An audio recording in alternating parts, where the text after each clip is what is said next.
Hello, my Aloha tribe, and welcome to the Aloha Perspective, where you get a little bit of something and a whole lot of everything.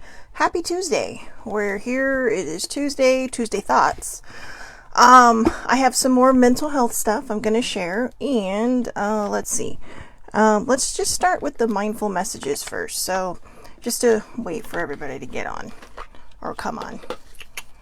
So, alright, let's see what, ooh, wow. Let's see what good stuff this has in store. Wow, that's only one shuffle. Most people know I like to do a good 3, shuffles. Alright, that one was wanting to come out.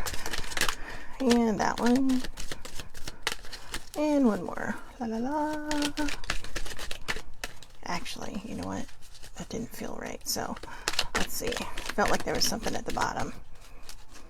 Oh, well, there we go. All right. Oh, that's a lot. That's a lot, you guys. So needy again. Just kidding. All right. Wow, this is a lot. All right, let me just shuffle these. Okay, we'll do these quickly. Inspiration board. If I am ever feeling down or bored, I spend time creating a vision board to place in my home. I fill it with quotes, pictures, and desires that bring me inspiration and joy. So an inspiration board, which is basically a vision board. So if there's something you really want to focus on, if there's something that you really want in your life, this is kind of like the law of attraction, right? The power of manifestation. But vision and inspiration boards can be so much more than that. It's not just about wanting things. Maybe you want peace of mind. So like I've mentioned before, when this card has come up, I have one on the back of my door. So when I open my door every morning, I see it, and it's just got a lot of, inspirational thoughts on there, like, motivational things. So it's not always about what you want physically to manifest, but also what you can do for yourself mentally and spiritually. So, inspiration board. Number 2, hold lightly.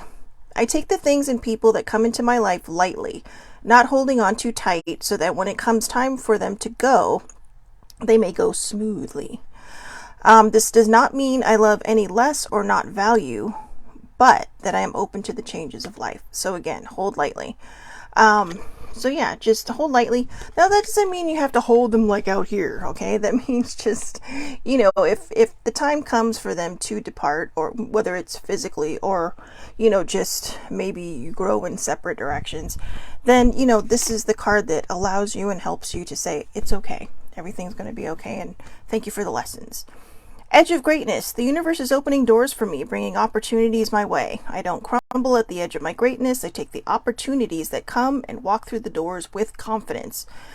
So the edge of greatness, when the universe is knocking, or heaven is knocking, or whoever your higher power is knocking, answer the door.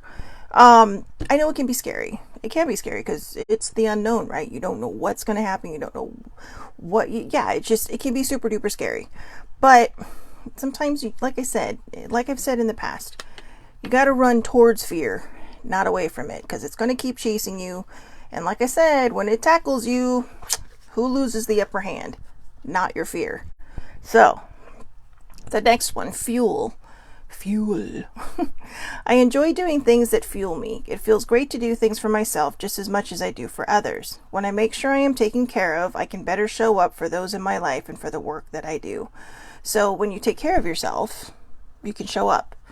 So, and that's not just physically, it's mentally. Remember, this is Mental Health Awareness Month, which honestly every day should be Mental Health Awareness Day, because, it doesn't end after a month, but, kudos, especially at the beginning of summer, to put it out there that, it's just good to take care of your mental health, whether you have a dinged up mental health or not.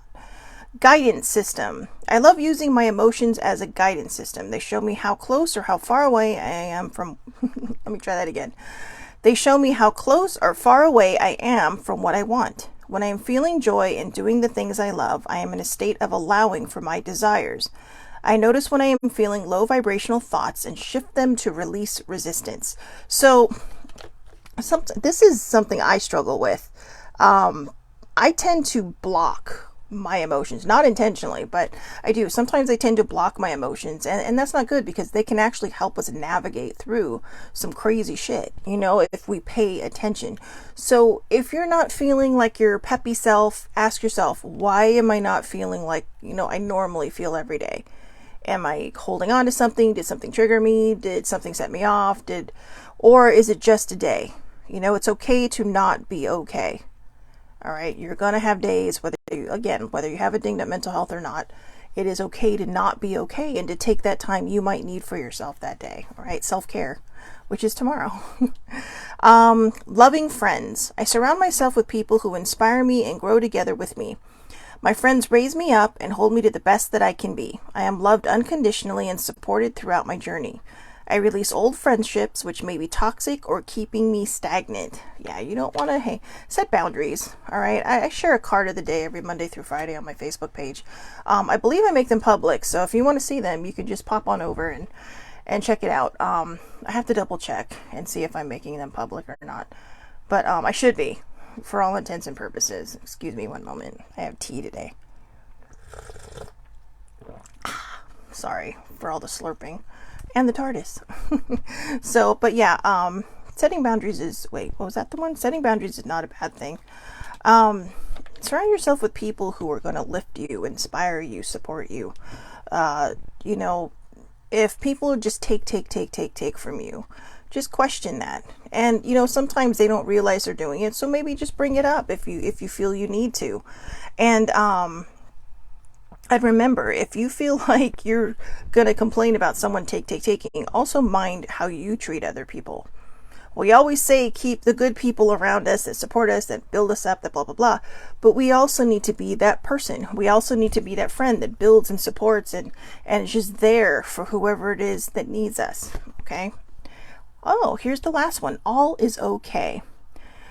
All that I feel is okay. I hold myself in through love. My reading skills today are terrible. All is okay. All that I feel is okay. I hold myself in love through the unsureness, the worry, doubt, anger, fear, anxiety, rejection, or overwhelm. I am thankful to feel the full range of emotions that I do. These emotions are the very contrast that leads to my higher expansion. So again, that kind of goes with the other one, where you're very in tuned to who you are and, what you bring to the table.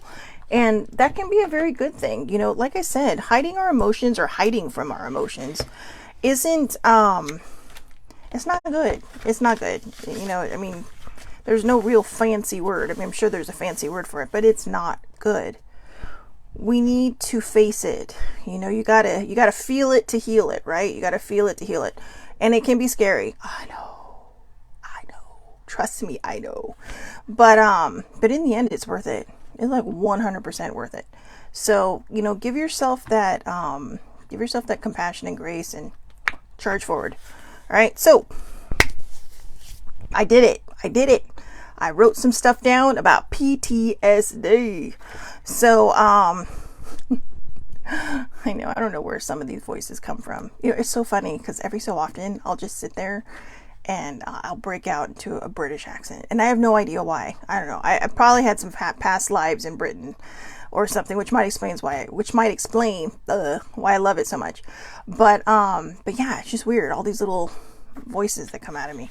So, and no, I promise I only have one person out. There's only one me in here, but it happens, I think they're little remnants of past lives, right? Which, here's a theory I have on multiple personalities. Sometimes I either think there's more than one person literally in this person, or somebody forgot to hit the reset button when they sent this soul back to Earth and they brought all their past lives with them. So, those are my theories.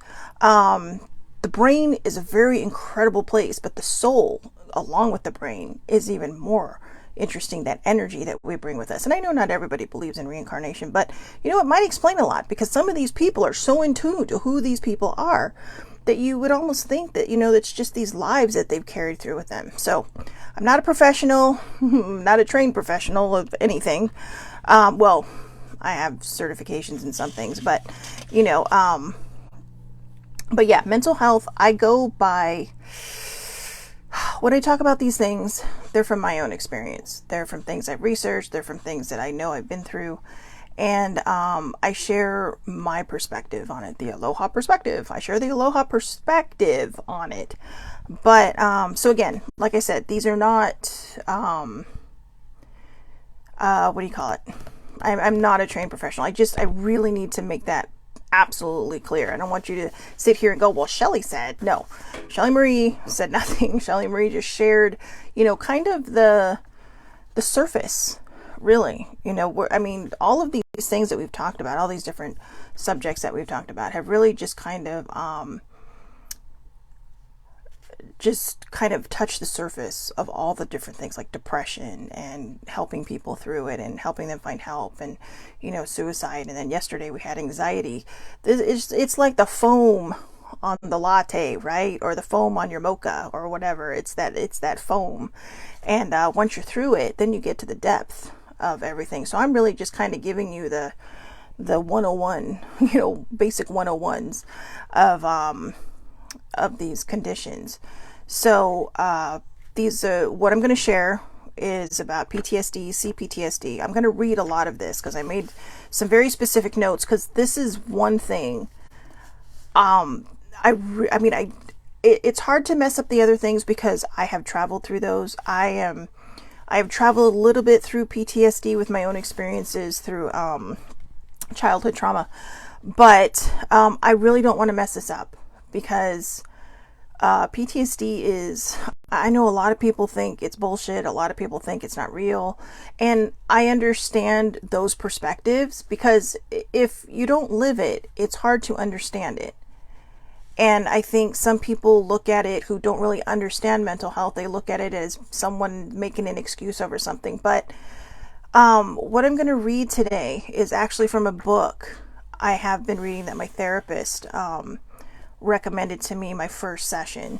So, and it's a wonderful book, but I'm also going to give some common signs of PTSD, and I'm going to give the definition of PTSD and CPTSD. All right, so let's get rolling. I really wanted to make that clear, because it's, like I said, this is one that's just kind of it's almost like a mythical creature, right? It exists. Well, okay, not a mythical creature, but a creature that seems mythical, but is an actual thing. In fact, I just saw one today on Twitter. Cutest looking thing. I think it's called a blue-footed booby. Booby. I know.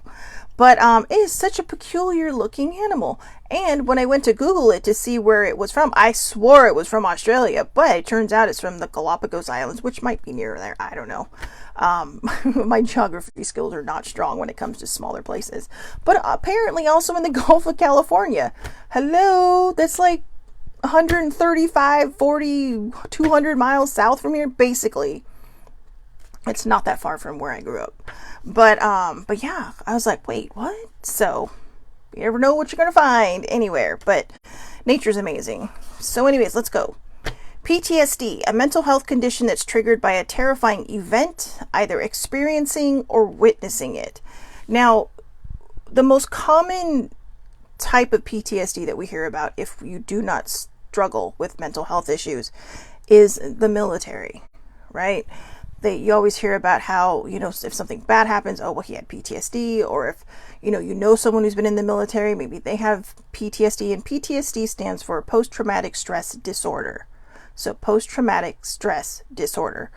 And I'm going to go deeper into this, because like I said, right now, these are just the definitions, but it's a mental health condition that's triggered by a terrifying event, either experiencing it or witnessing it. So people can be traumatized by a lot of different things. Now, you'll sit there, some people might say, yeah, but some people come back from war and they're not anything. Well, some people come back from war. Maybe they didn't see the front lines. Maybe they weren't on the front lines. And that can make a big difference if you're not in the mix. And that doesn't mean that and what you've been through is any less traumatizing, because you may be talking to some guy or some woman and the next day, poof, they're just gone. And not gone because they got sent home. They went to the big home in the sky. And that can be traumatizing too. I mean, when my friend passed away from work, that was pretty traumatizing for a lot of us. We didn't witness it, but we experienced the aftermath. And it stuck with a lot of people for a long time. And a lot of people were kind of eyeballing each other, making sure everyone was okay, because, they were just worried. Because, that's not something you expect. You see someone and then the next day, or before the day is even over, you find out they're gone. And you're just like, whoa, what is happening? So PTSD can be, I feel like it has degrees of level of degrees, right? Like 1 to 5, like DEFCON 1, I think. So I always get confused on this. I would have always thought that DEFCON 5 would have been the worst, but apparently DEFCON 1 is the worst. But I don't know. Don't quote me on that. All right. But what I'm saying is the level of degrees that it can, think of it as hot sauce. All right. Let's go with hot sauce. You have mild, you have hot, and then you have scorching hot. And then you have burn your face off and lose taste buds hot. So, which I have had before and will never do that again. But I think it desensitized me to a lot of other hot sauces. But anyways, think of it as that way. And it does have varying degrees. Some people move through things faster, some people don't. And depending on the level of what they see and what they've experienced or what they've been a part of, can be even more traumatizing. And your body picks up on this. And I'll get to that in a second. But first, I also want to read the definition for CPTSD, which is complex post-traumatic stress disorder. And CPTSD is it's a stress-related mental disorder. The trauma model associates CPTSD with chronic or repetitive sexual, psychological, or physical abuse, neglect, intimate partner violence, bullying, kidnapping, hostage situations, indentured servants, slavery or other human trafficking or sweatshop workers, prisoners of war, concentration camp survivors, solitary confinement, defectors from authoritarian religions. So this now you can see why they put the C on this, and this actually came along. It was brought to light and proposed by Dr. Judith Lewis Herman in 1992, so 31 years ago, as a new mental disorder. Now, what's interesting, she proposed this 31 years ago, but it was only in the last 2 years that I've actually heard of CPTSD. So I'm not sure if it has taken 32 years for it to gain traction, or if it's taken 32 years to prove that this is a legitimate thing, or what. But there really is... so PTSD and CPTSD,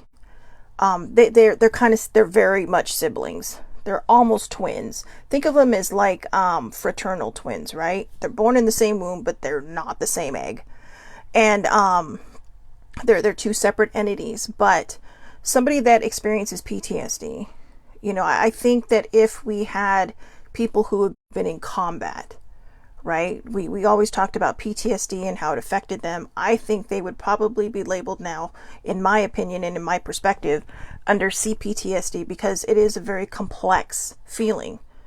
I mean, that this is something that you experience repetitively over and over and over again, which doesn't surprise me that, soldiers from World War I and World War II and Vietnam, and, they never mention Korea, but I'm sure there were Korean vets in there. But you always hear, and probably because those conflicts were much longer.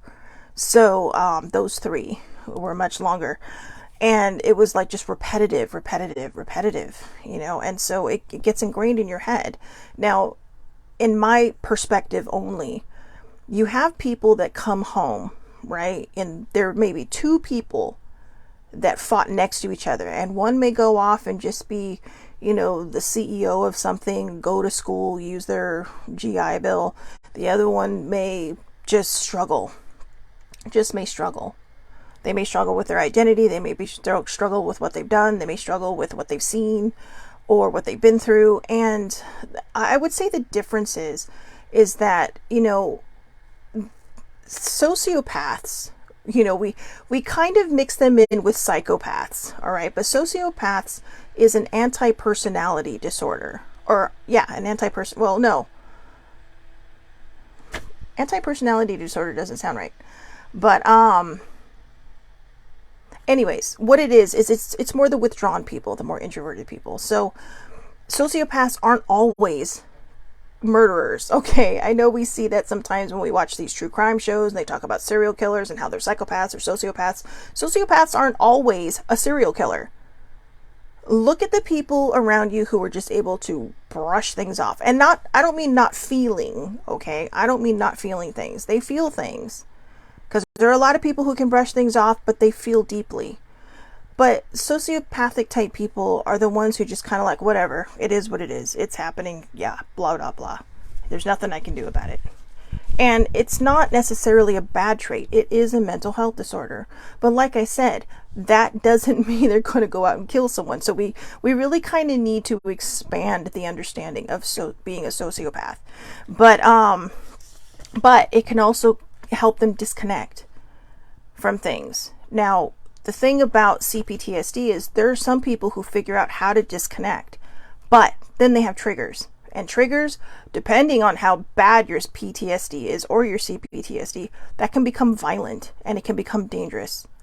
Which is why I really wanted to talk about PTSD today, because, you know, it's almost like the mental health disorder with a fuse. And again, this is just my perspective, but it really kind of feels that way because you don't know the trauma that someone's been through. They could explode, or they could go so withdrawn in, or you can push them over the edge and, you know, the ultimate bad thing happens. You know, where you lose somebody because, you know, and this is sometimes why people, you know, with PTSD have taken their own lives, because they can't live with the memories. They can't live with the trauma. So remember, this isn't just about people who've been in combat or in war. You remember, the complex one was, you know, sexual, psychological, physical abuse or neglect, intimate partner violence, so domestic violence, bullying. I mean, come on, a lot of us have been bullied. I have. Kidnapping, hostage situations. Kidnapping could be like, what is that? The Stockholm syndrome, where they kind of just, what do you call it? Conform to whoever their captor is. And part of it is just basically survival mode. But then when they're free, it's kind of like they have to separate who they had become and go back to who they used to be, or, you know, but with this new version of themselves, because they're not the same person they were before that trauma happened. Hostage situations, I don't even want to know what that's like, but you know, we had the hostage crisis back in the, 79, 80.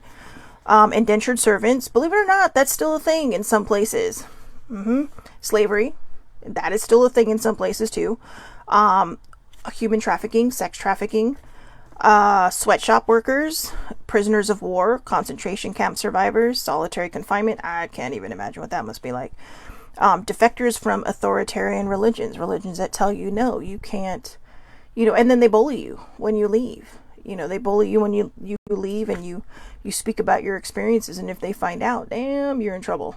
So, you know, which again, you know, survivors of authoritarian or defectors from authoritarian religions, you know, who become traumatized by bullying from other people. Now, I'm not saying that's all religions, all right?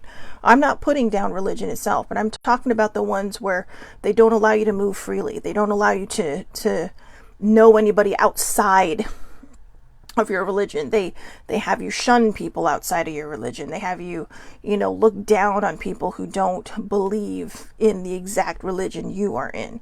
You know, I mean, Christianity is a broad spectrum. And you have a lot of great places that are welcoming. You don't even have to be the denomination. You're welcome in their church. You know, I know when I was a Catholic, there was a lot of people who'd come in. They weren't Catholic, but they would just sit there and listen and, you know, go through the motions and, you know, just that are more open and loving. And then unfortunately, you have your other side where you have people that are just like, it's more like a cult, you know, like was that guy Jim Jones? Was that the one the Kool-Aid guy? So, I know it's a terrible way to put it. A lot of people died. It was horrible. It was terrible. Even babies, even children. That's the kind of shit I'm talking about.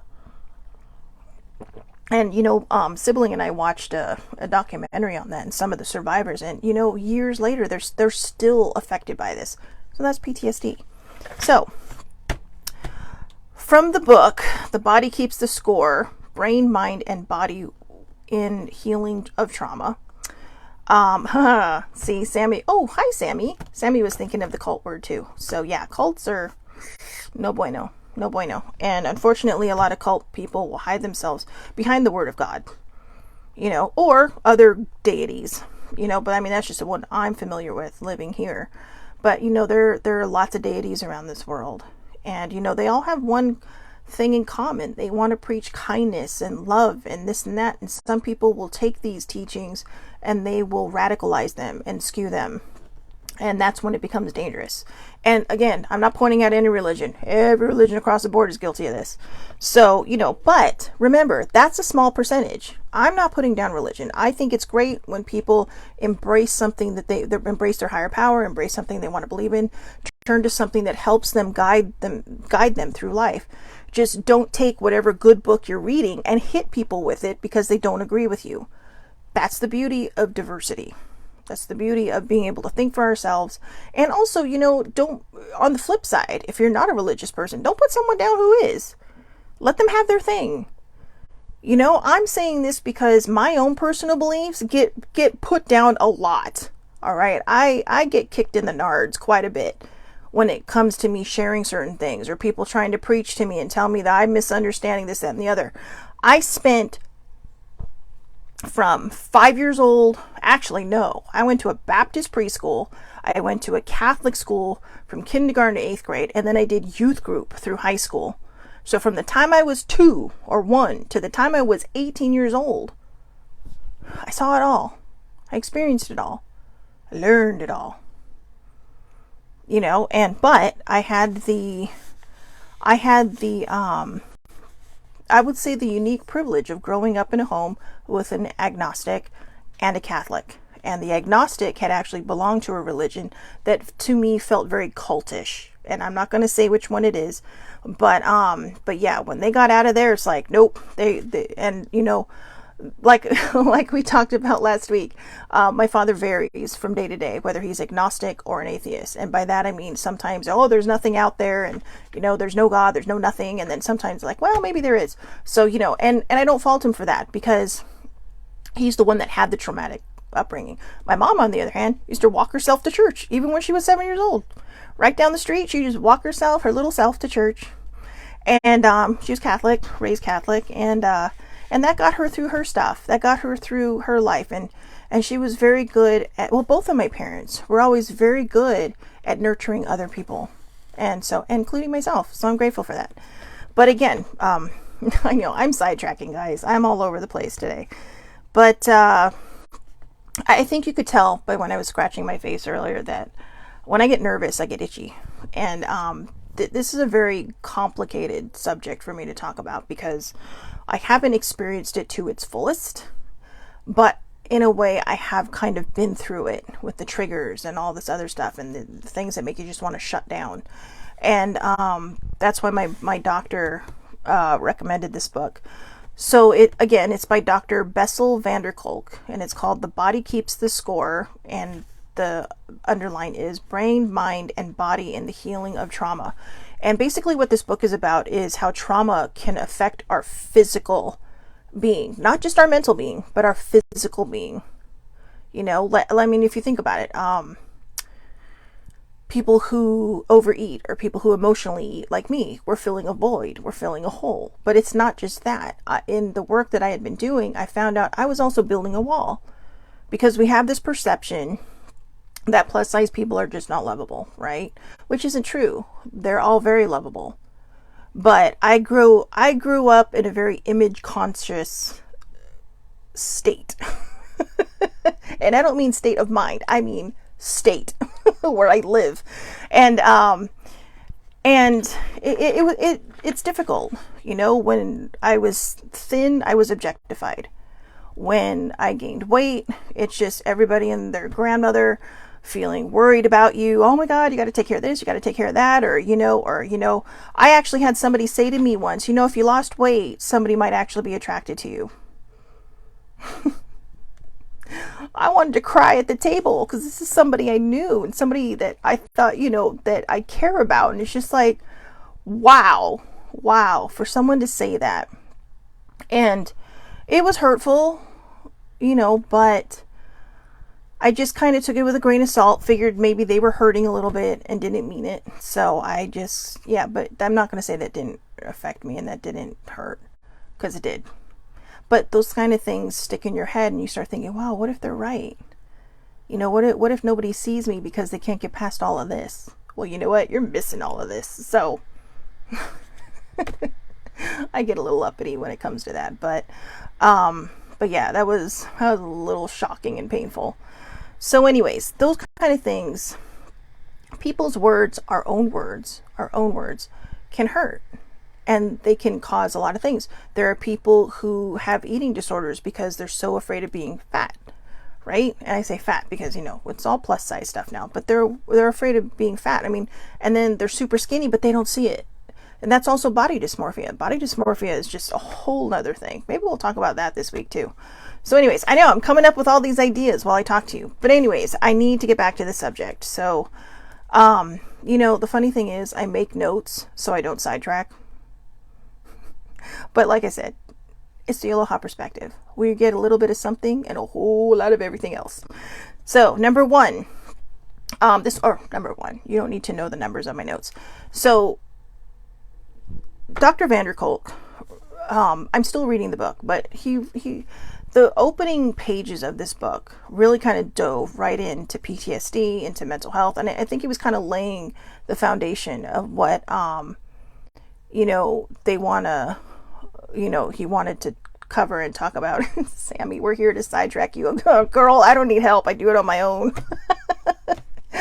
Oh, but in the 1970s, when Dr. Vanderkolk was doing his, I don't know if it was an internship or he was just new at being a therapist or a psychologist or a psychiatrist, he started to deal with some of his patients were Vietnam veterans. Now, this is the 70s, okay? So a lot of these are fresh out of Vietnam, maybe, and when I say fresh, I mean within the decade, maybe the last 15 years, but stuff that's just been building and building and building. Now, a lot of times growing up, especially in the previous generation, and this is not a knock on them, this is just stuff that we've, we gather and we learn from generation to generation to generation, and it's up to some of us to just break that generational cycle.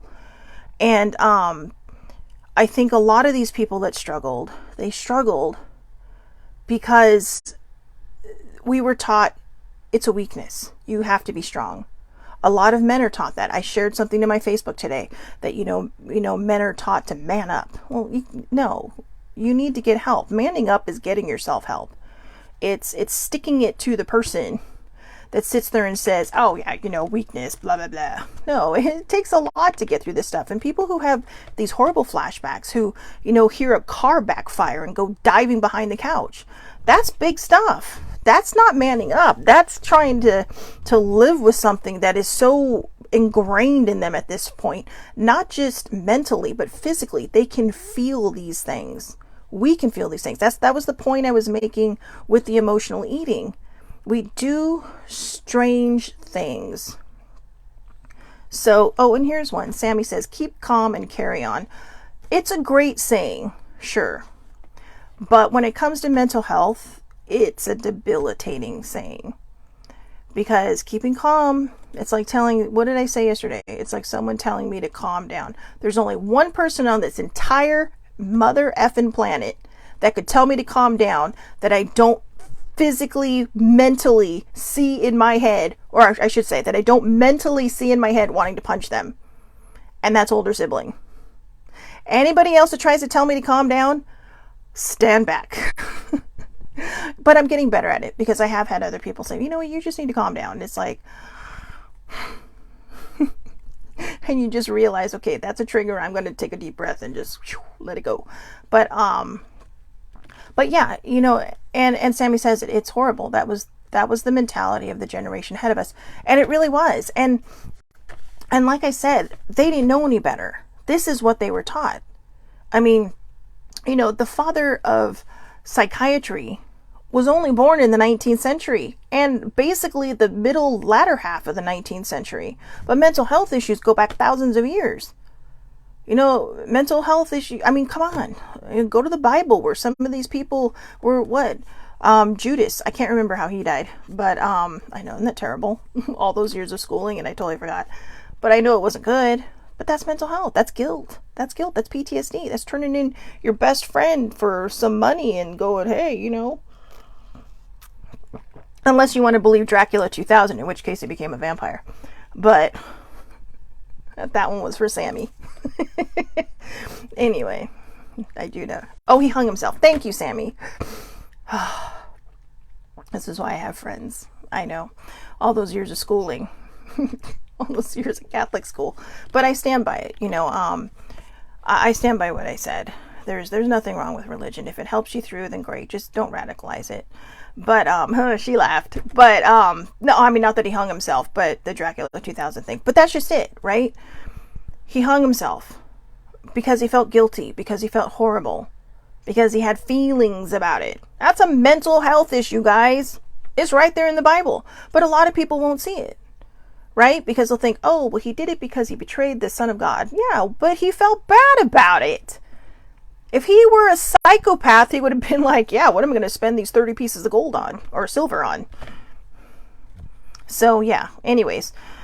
So, Dr. Vanderkolk in the 1970s was dealing with Vietnam vets and their flashbacks, which were not only debilitating, but would shut them down. I mean, they would literally stop talking. But he found, when he put them in a group, he started having a lot of these similar patients, right? So he puts them in a group, and the minute he puts them in a group, they all open up to one another. They won't open up to him. He's sitting in the room moderating, but they open up to each other. They sit there and they think, whoa, you know what? We get this. We've all been here. We've seen this. In fact, it was interesting because about a year before I read this, I wrote a story that was very similar about a group setting and people who were traumatized and sitting in a group setting and sharing their experiences and really kind of empowering themselves. But what was happening here, it wasn't empowering them. It was just giving them a safe space to go over with one another what had happened. But they weren't healing. They were just reliving their experiences with each other out loud. But they were feeling safe because they finally had somebody who understood what they were going through. So his next move was to try to figure out how to move them into being more productive, how to move them out of having these flashbacks that trigger them into shutting down, that trigger them into maybe violent, reactions to things. The goal was to try to figure out how to help them become, someone who has these things, but can move through it successfully. So while he was doing his research about the Vietnam vets, he found a book published by Abram Gardner, and it's called The Traumatic Neurosis of War.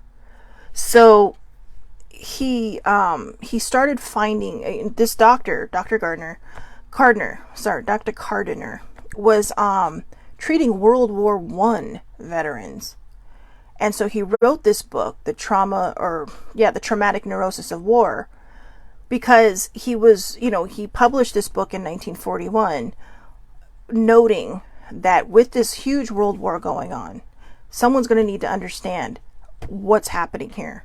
Because he saw it with the World War I vets.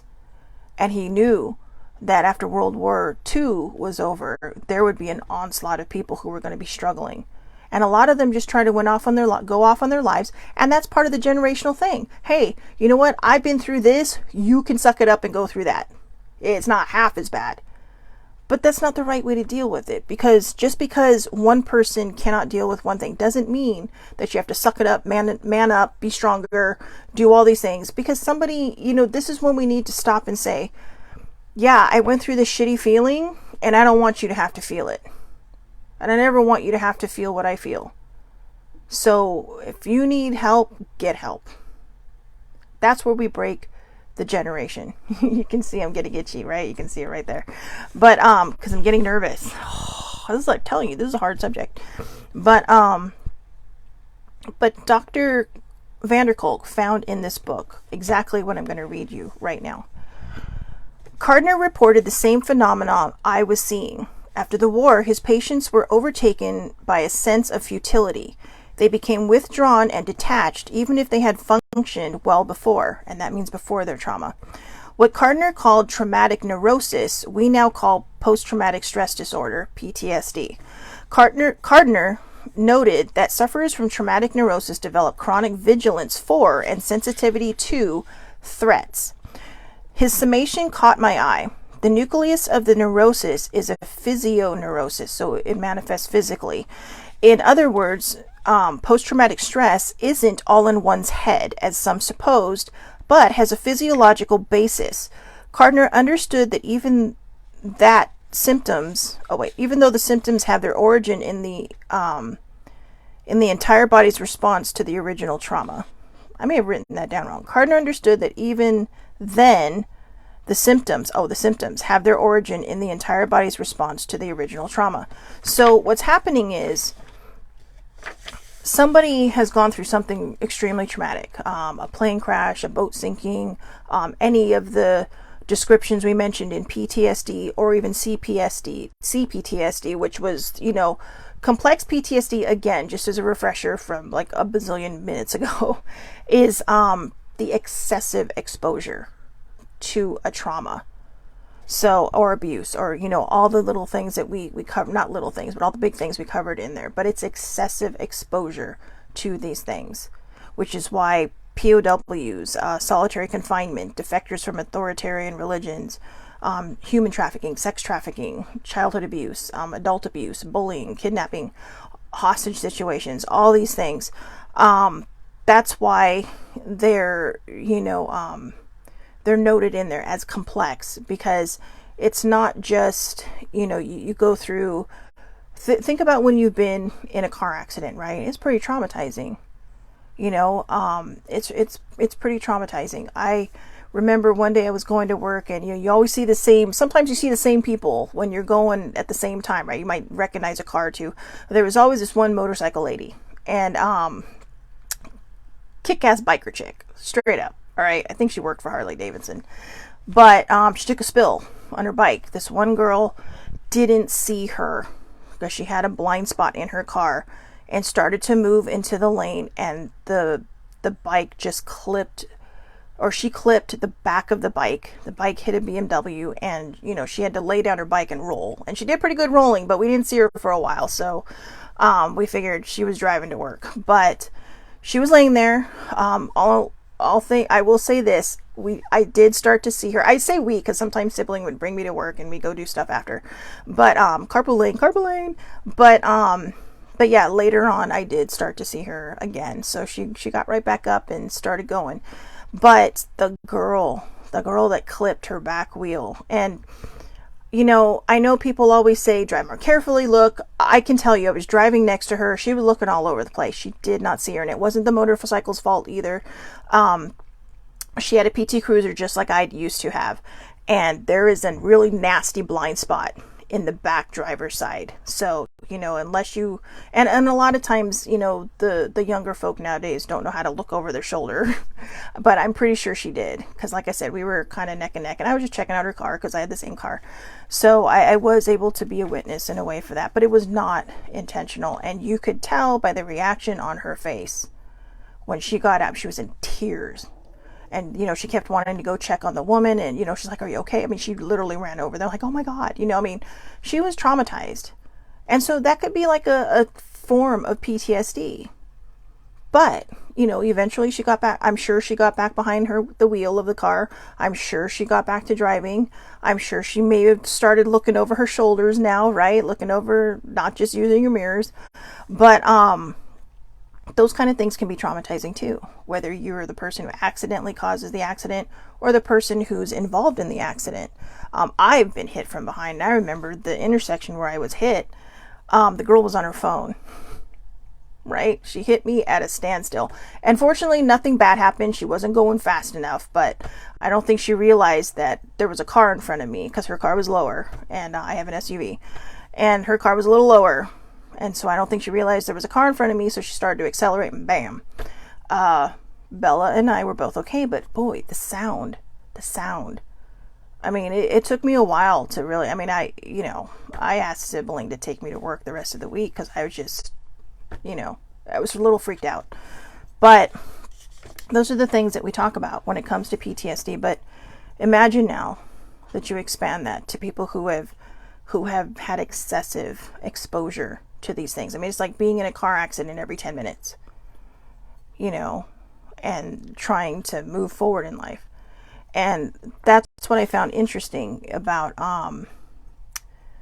both doctors and their examinations of PTSD itself. Again, the book is called The Body Keeps the Score. It is an amazing book. You can find it online, and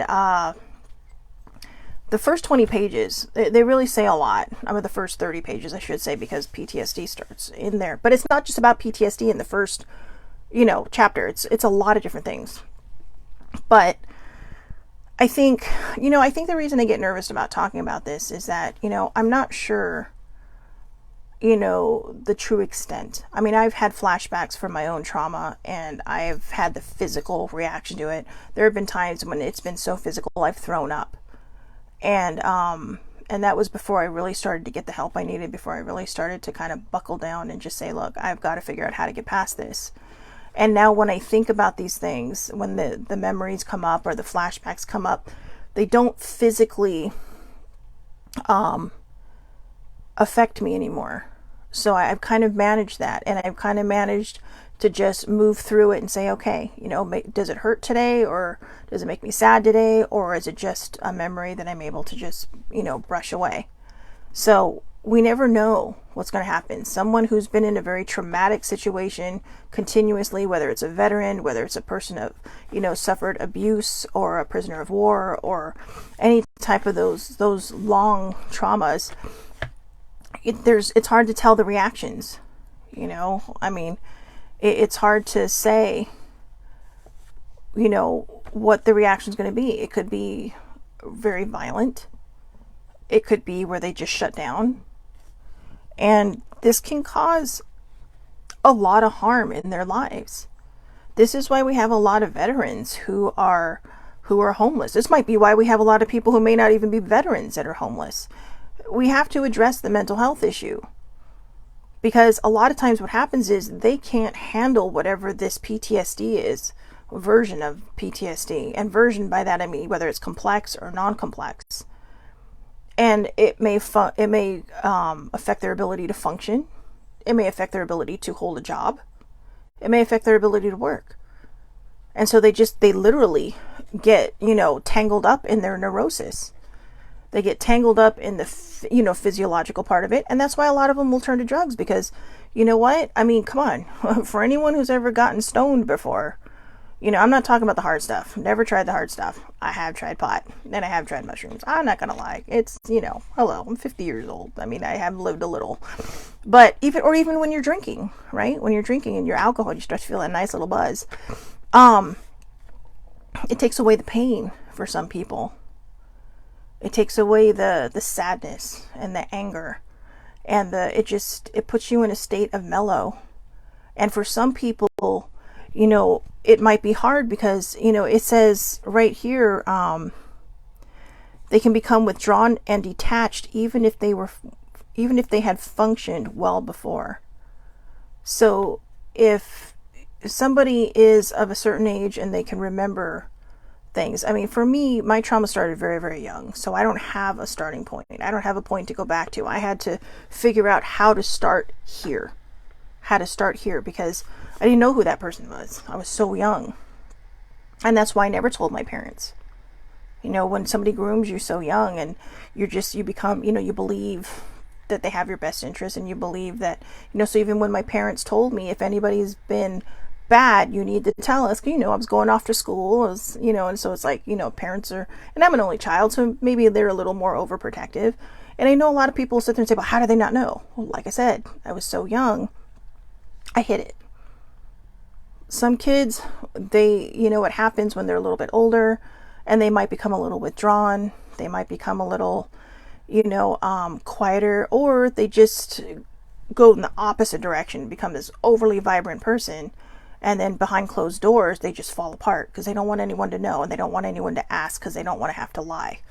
So there's a lot of issues that are very, not just complex PTSD, but are very complex, and why children don't say anything. So, you know, I know sometimes we're asked, well, why didn't you say anything? It's like, well, you know, and it's just a trauma that really kind of hurts more than just the person that is affected, because, you know, the families feel guilty. So that being said, we need to, again, this has been the two keywords for Mental Health Month that I've used in almost every show, every live for the last week. Patience and understanding. Patience and understanding. And for some people who have to deal with with someone who has PTSD, who might be just flying off the handle or becoming, you know what? You have to figure out how to navigate it. Your spidey instincts. Do you need to leave the house for your own safety? If you do, do it. You can call 911 if you have to, if they're going like absolutely out of their mind. You know, because maybe that's their body's internal way of saying, hey, I really need help, without their mental capacity being able to ask for it. Because a lot of people are going to be afraid to ask for it. Again, we talked about that, right? Keep calm and carry on, or man up, suck it up, you know, be stronger, you know. And I'm sorry, I just lost my tea bag. So it is now buried at the bottom of my cup. But anyways, so yeah, you need to, I can't really give anyone suggestions on how to do this, because I think it is a situational thing. For me, when I would have these moments of PTSD, you know, from my CPTSD, I would try to start pushing people away. If I ever got close to somebody, I would start pushing people away. An older sibling, you know, this is the word I was going to say. You have to have patience, understanding, and courage. Either courage to dial 911 if it's getting violent, or courage to confront the person and say, hey, I'm here. I see you. What is happening? What is going on in there?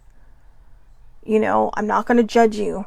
I'm not going to, you know, I'm not going to say anything if you don't want me to, but you need to talk to me.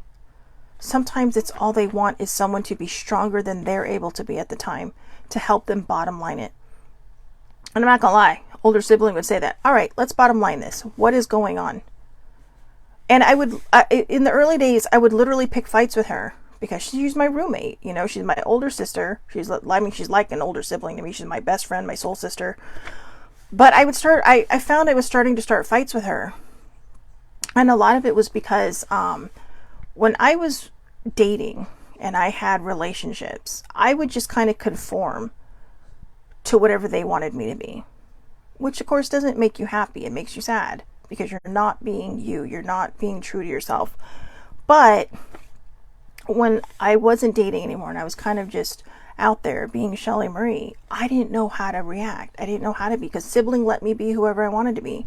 I didn't have to conform to some, you know, perfect version of me that she, you know, wanted around the house. And so I noticed I started picking fights with her.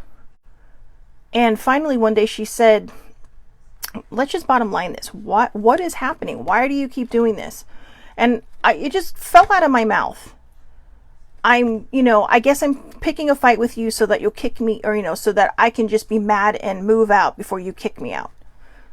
And she's like, why would I kick you out? She's like, you're a great roommate. She's like, you've helped me out around here. And, you know, around this time too was when she was already struggling with her RSD had another flare up. You know, RSD had come back. And she's like, why would I do that? And I just looked at her and, well, because everybody else does. And you know, that was the unhealed me. This is the healed version. And the flashbacks don't hurt as much. The PTSD, I would say, is pretty much a thing of the past. The CPTSD is pretty much a thing of the past, because I did some very intense therapy. very intense therapy. I've done some intense shadow work on my own, which if you do shadow work and you're at the beginning of your journey, please, please, please get professional help or let somebody know you're doing it, because the deeper you go, the darker it might get, and it can be so fucking scary. It's not even funny. Literally. I mean, I had some pretty dark journal posts.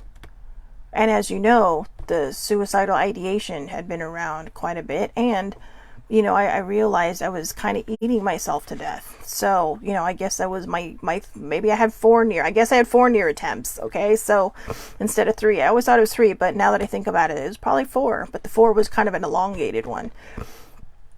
But, and I'm not smiling because it's funny. I'm smiling because it's like, oh, that's the one thing I like about the lives. I start to see things I don't see when I'm just by myself. But when I'm talking to people, the truth, I don't hold my truth back. And I'm not afraid of my truth. I'm not afraid of what I've been through. Or I should say, I'm not ashamed of what I've been through. It wasn't my shame. It should not be my shame. There's a girl on Twitter who has this great shirt that says, "Not my shame. I'm a victim, or I am a survivor of, you know, childhood sexual abuse. And it's not my shame. It's their shame.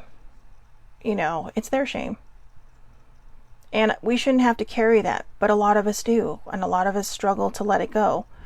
And I think the reason I am successful at the way I've handled things is because I have had that beautiful support group. I have had people who didn't even understand what I was going through, be supportive, be understanding, be compassionate, be courageous, to stand up to me when I was just having blind moments of rage that sometimes I don't even remember. It was that bad. So we need to be better. We need to be more understanding. We need to be more compassionate. We need to have those moments of courage when we're so afraid of what the person who is reacting to a trigger may be capable of, that we're not afraid to call 911. I know it seems that I would say that would be the extreme solution. But if you need it, it might be the help they need. They might be mad at you. They might be angry, but you know, you can explain to them later, look, you either need to get help or we need to figure something out, because that was dangerous. That was dangerous. And you could have hurt somebody. You could have hurt yourself. So, and they also have, I don't know if this is everywhere in the country. So Sammy's in Georgia, so maybe she can tell me. But in California, we have something called 5150. And 5150 is when you basically have someone committed for like a 72-hour period for observation of mental health. And so that's why sometimes you'll hear someone, man, do I need to 5150 you? Or some people will joke about it. And sometimes you do, because, you know, and especially people who have struggled with their mental health might joke about it. Like, man, do I need to 5150 you? It's like, because it's a very select few people that understand what that is. If I say that to someone who doesn't have a mental health issue, they'll be like, what the hell are you talking about? Sibling told me about it when she was helping me through my health. I'm like, what the hell is 5150? And she's all, you know, having someone committed for 72 hours. Sometimes I wish somebody would have done that for me. And I only say that because sometimes I think when you're alone with your own thoughts, it can be scary, it can be dangerous, it can be supremely dangerous. But when you're under observation, you know, you start to see all these feelings start to come up, and they start to show you, hey, this is what I need to get through. My healing journey really significantly started about 6 years ago. 6 years ago, this last March, in March 2017. And I can honestly say it's taken me that long because I didn't always want to see what needed to be healed, because it was painful. It was hard. I mean, I was taking a like 7 or 8 years of abuse and, you know, holding it for 30 years. And then starting to heal it. So, or 30 some odd years, and then starting to heal it. So it had built its own city, and I had to go through the wrecking ball and try to figure out how to do that. And then once you break everything down, you have to figure out how to clean it all up. And that's where I'm at now. I'm building a new city for myself. I'm building a new mental, you know, a stronger mental facility for my brain and my thoughts and all these things. I'm learning how to validate feelings. I'm learning how to validate my own feelings. So, if you struggle with PTSD, please, please, please consider getting help. If you think you might struggle with PTSD, please, please, please get the help. Get the help. Find somebody who can help you.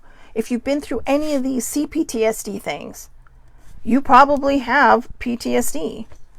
And that can affect relationships. If you've been in a relationship with domestic violence and you meet someone who's absolutely fabulous, great, and will treat you like a god or a goddess, you might be missing out on that because you're so afraid of what the other person has done to you.